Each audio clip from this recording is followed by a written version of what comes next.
এই জন্য বলেন সমস্ত নেতৃত্ব চলবে কার? আরো আওয়াজ দিয়ে বলেন সমস্ত নেতৃত্ব চলবে কার? আমার বন্ধুগণ, তাহলে এই জমিনের মধ্যে আমাদের নেতৃবর্গ যারা থাকবে, আল্লাহকে এই বাউল পেশাব বাউল সরকার সাহেব আল্লাহর কোরআনকে নিয়ে অবমাননা করে, আল্লাহর শেষ পর্যন্ত আল্লাহকে নিয়ে ব্যক্তি অবমাননা করেছে, আল্লাহর কথার নাকি ঠিক নাই, আল্লাহর জবানের নাকি ঠিক নাই, আল্লাহর কথার নাকি আগামাতা নাই, বলেন নাউজুবিল্লাহ। আরো একটা অনেক মারাত্মক খারাপ কথা বলেছে, সে কথা আমরা বলতে পারতেছি না। তিনি আরেকটা কথা বলেছে যে আল্লাহ রাব্বুল আলামিন হযরত আদম আলাইহিস সালাতু ওয়াস সালামকে জান্নাত থেকে বের করে দিয়েছেন, এটা নাকি আল্লাহ ঠিক করেননি। বলেন নাউজুবিল্লাহ। আল্লাহ বলে এটা ঠিক করেন, আল্লাহর কাছে অভিযোগ করতেছে, পাক্কা শয়তান। আর আমাদের এই সমস্ত মুসলমানেরা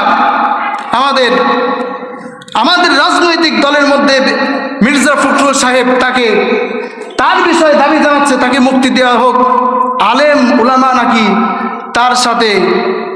তার বিরুদ্ধে কথা বলে তার ফাঁসি নাকি চাওয়ার কারণে সে আল্লাহর সাথে বেয়াদবি করেছেন, এই কথা বলার কারণে নাকি আর উলামায়ে কেরাম নাকি ভালো করেননি। বলেন তো, আল্লাহ রসুল হাদিস বলেছি আমি একটা, মান তাশাব্বাহা বিকওমি ফাহুয়া মিন।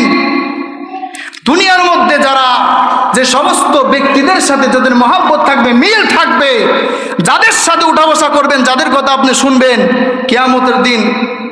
কিয়ামতের দিন হাসর নাসর আল্লাহ তার সাথে আপনাকে করাবেন। বলেন এবার আমরা মুসলমান, আল্লাহ বলেছেন মুসলমান জাতি হলো তারা আল্লাহ তাআলার দলভুক্ত এবং এরাই হবে সফল কাম। আর আল্লাহ বলেছেন তুমিনুনা বিল্লাহি ওয়া রাসূলিহি ওয়া তুজাহিদুনা ফি সাবিলিল্লাহি বিআমওয়ালিকুম ওয়া আনফুসিকুম। যারা আল্লাহর প্রতি বিশ্বাস করবে, রসুলের প্রতি বিশ্বাস করবে, দিন ইসলামকে প্রতিষ্ঠিত করার জন্য, কোরআনকে ঠিক রাখার জন্য যারা তাদের জান এবং মাল দিয়ে আল্লাহর রাস্তায় জিহাদ করবেন, আল্লাহ বলেছেন ইয়াগফির লাকুম যুনুবাকুম ওয়া ইদখিলকুম জান্নাতিন তাজরি মিন তাহতিহাল আনহার। আল্লাহ তাদের তামাম জিন্দেগীর গুনাহ মাফ করে দিবেন, জান্নাত দেবেন। আল্লাহ আমাদের এমন কোন ব্যক্তি রয়েছে, মুসলমানরা রয়েছে যে আমরা জান্নাত চাই না? বলেন কে আছেন জান্নাত চান না? আমার বন্ধুগণ, জান্নাত আমরা সবাই চাই, আমাদের গুনাহ মাফ চাই, কিন্তু আমার ভাইরা আল্লাহ বলেছেন ওই নেতাকে তুমি মানলে, যেই ব্যক্তি তোমার আল্লাহর সাথে বিরুদ্ধ করে, তোমার আল্লাহকে ভুল ধরে, আল্লাহর কথার নাকি ঠিক নেই, আল্লাহর মুখ কয়টা সে কথা তোমাকে বলে, রসুলের সাথে সে বেয়াদবি করে, কোরআনের সাথে বেয়াদবি করে, ইসলামের সাথে বেয়াদবি করে, সেই নেতার নেতৃত্ব মানলে কিয়ামতের দিন ওয়াকালু রব্বানা ইন্না আতানা, তুমি নিজে আল্লাহর কাছে বলতে থাকবে আল্লাহ কি ভুল করেছি, আফসোস করতেছি। আয় আল্লাহ, ওই নেতাকে যদি আজ না মানতাম, ওই নেতার আনুগত্য যদি না করতাম, তাহলে আজ আমার এই পথভ্রষ্টতা এবং আমাকে জাহান্নামে না হইতে পারতাম, আমি জান্নাতেই যাইতে পারতাম। আমার বন্ধুগণ, এই জন্য আমাদের মসজিদ হলো, মসজিদটা ঘর কার বলেন না? আল্লাহর ঘর।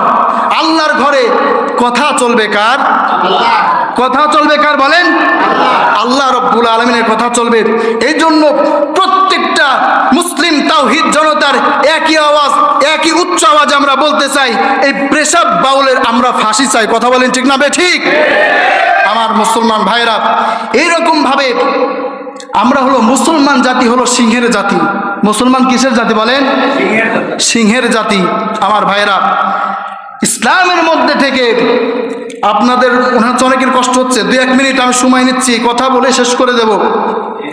অনেক মানুষ এমন রয়েছে যে মুসলমানদের মধ্যে থেকে, মুসলমানদের দিয়েই মুসলমানদের নাড়ানোর চেষ্টা করে, যে মুসলমান জেগে আছে নাকি ঘুমিয়ে আছে,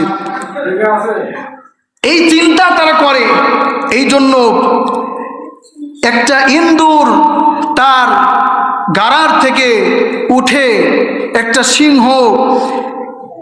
সিংহ ইন্দুরের গাড়ার কাছে বসে ঘুমাইতেছে, আর ওই ইঁদুর সুযোগ পেয়ে বের হয়ে তার ন্যাসটা বের করে সিংহের কানের মধ্যে সুরসুরি দিচ্ছে, যার কারণে সিংহের তার ঘুম ভেঙে যাচ্ছে। এইভাবে এই ইন্দুর সিংহকে এইভাবে তার ঘুম ডিস্টার্ব করে তার সাথে মজা করতেছে, ঠাট্টা করতেছে।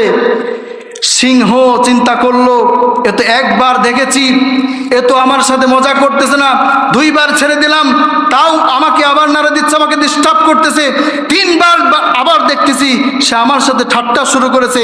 আমার মুসলমান ভাই বন্ধুরে, মুসলমান হলো সেই জাতি আমার ভাইরা, ইন্দুরের গাড়া থেকে ইন্দুর একবার তাকে আমরা মাফ করব, 2বার তাকে আমরা মাফ করব, 3বারও আমরা তাকে দেখব, 4র্থবার যখন আমরা আমাদের সামনে যখন আমাদেরকে নাড়া দিতে আসবো, সিংহের মতন আমরা তার ইন্দুরের গাড়ার নিকটে বসে থাকবো, তাকে খপ করে ধরবো আর তুলে আছাড় দিয়ে শেষ করব। কথা বলেন ঠিক না বেঠিক?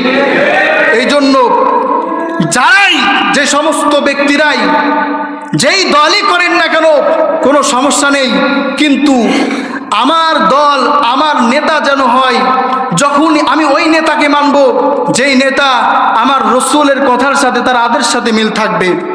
আমার কুরআন অনুযায়ী যেই নেতা কথা বলবে তাকে আমি নেতা ভাববো, আমার আল্লাহকে আল্লাহ বলে যে মনে করবে তাকে আমি নেতা ভাববো, ইসলামকে ইসলাম বলে যে নেতা মনে করবে তাকে নেতা ভাববো। অন্য কোনো ব্যক্তিকে নেতা ভাবার সুযোগ কোরআন দেয় না, ইসলাম দেয়নি। যদি ভাবি তাহলে ফাদাল্লুনা সাবিলা, পথ ভ্রষ্টতা আপনাকে কেউ ঠেকাতে পারবে না। এই জন্য আমার মুসল্লিগণ, উপস্থিত প্রিয় হাজিরিন, আমার যুবক ভাইরা, খুব সাবধান। এই সমস্ত ব্যক্তিদের থেকে, সমস্ত আউল বাউল ফালতু থেকে আমরা খুব সাবধানে থাকবো। আমাদের ঈমানটা সবচাইতে আগে।